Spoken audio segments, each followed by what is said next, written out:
The Human Condition, A User's Manual by Arnold Kunst, January 13th. How we walk with the broken speaks louder than how we sit with the great. Bill Bernnot.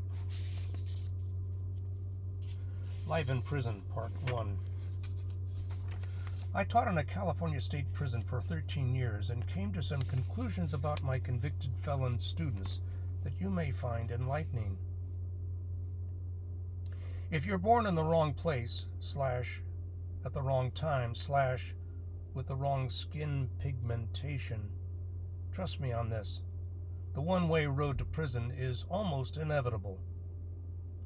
It starts, I suppose, with a poverty that is as pervasive as it is inescapable.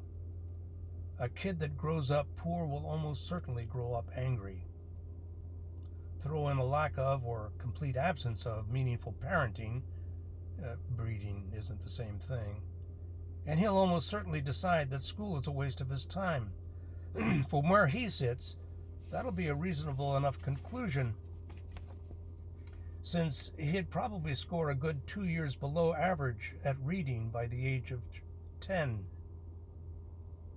Sociologists that study these things assure us that third grade reading score is a virtually infallible sign that he's destined for a life as, quote, a consumer of correctional services, unquote.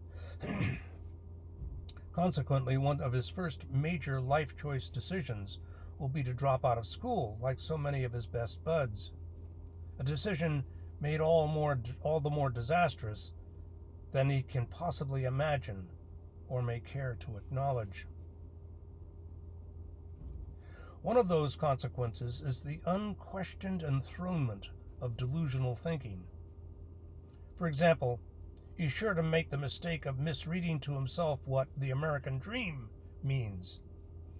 For him, it's a fairly simple matter and goes something like this: I've arrived, so bring it on. Unfortunately, although he doesn't realize it quite yet, life doesn't quite work that way. Abundance is there, of course, and a generous amount of it even has his name on it, but it doesn't just drop into his lap like ripe fruit from a tree. So much for galloping misconceptions. Too bad about chucking school. That's a wonderful place to find out about how the world we all live in actually works. Or he'll think the phrase dining experience is the same as Happy Meal.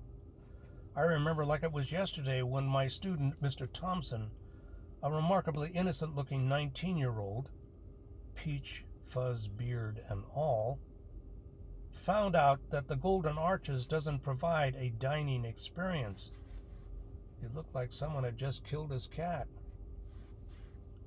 Or he'll think it's all good if the only thing he does is break into the occasional car, or that he hasn't gotten caught yet. And when the cops do pick him up for something, but then let him go with barely a slap on the wrist, he'll conclude that they're all bark and no bite. Then it happens. He does something that isn't all that different from previous no consequences no-nos, but this time he gets more than a slap on the wrist. He appears before a judge, is assigned a lawyer who then doesn't provide very good representation. Maybe that lawyer can't even spell the kid's name. Maybe he's a racial bigot. Certainly the legal aid guy is both vastly overworked as well as vastly underpaid. The kid, of course, is looking for some kind of justification for his behavior and is ready to seize on any one or combination of those factors and come to believe it or them with ever-increasing fervor. Think Donald Trump writing off that Access Hollywood tape as, quote, locker room talk, unquote. Whatever about those justifications, the fact is that this kid, a mere blip on the radar screen, has been swept up into a bloated, underfunded universe whose primary focus is to feed itself, and though he may not realize it yet, he is well and truly at the bottom of a food chain he would much rather not know existed. Another factor, one he's not so inclined to put much faith in, is the fact that his behavior created a victim where there wasn't one before.